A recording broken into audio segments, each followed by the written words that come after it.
The world's greatest book on wealth and success explained in 10 seconds. You have two minds, the conscious and the subconscious mind. Your conscious is your inner voice. That's what you use. The subconscious, however, is more powerful but rarely tapped into, and that's the key. There's 5 ways to tap into the power of the subconscious. Be clear about your goal. Don't just say, I want to be rich. Say, I want to have $1 million by February 13th, 2021. Use auto-suggestion. That means repeating your goal in your head so that your subconscious starts to accept it as fact on a daily basis. Feel the emotion. Your subconscious doesn't understand logic in words. It can only understand emotion. So don't just say, I want to have $1 million.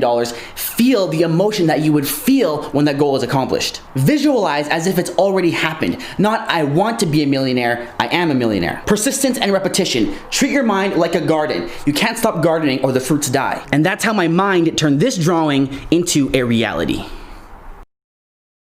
There are 2 emotions that run your life, and until you break the cycle, you will never be free. The emotions are fear and desire. Let me explain. It all starts with the fear of having no money. So what we do in reaction, we go to work. So you work really hard, and at the end of the week, what happens? You get paid. So this pay should eliminate the fear of having no money, right? That's if you were to think logically. But what happens is our emotion, desire, kicks in. And now we imagine, what can we buy with the money? All the cool things we can get. We spend that money and we go back and we're back at fear. And that cycle is called the rat race. So you try to stop it and you work harder. What happens? You increase your pay. Problem solved. But with increased pay comes increased desire. More spending, more debt, which then highlights again the fear of no money. So here's the escape plan. First, remove pay from the cycle. It's no longer connected to work. Work smarter. Create assets. Now, use logic to eliminate emotion. Don't act on your desire. Your assets increase your pay, and your pay goes into more assets. Growing your pay by working less and eliminating your fear.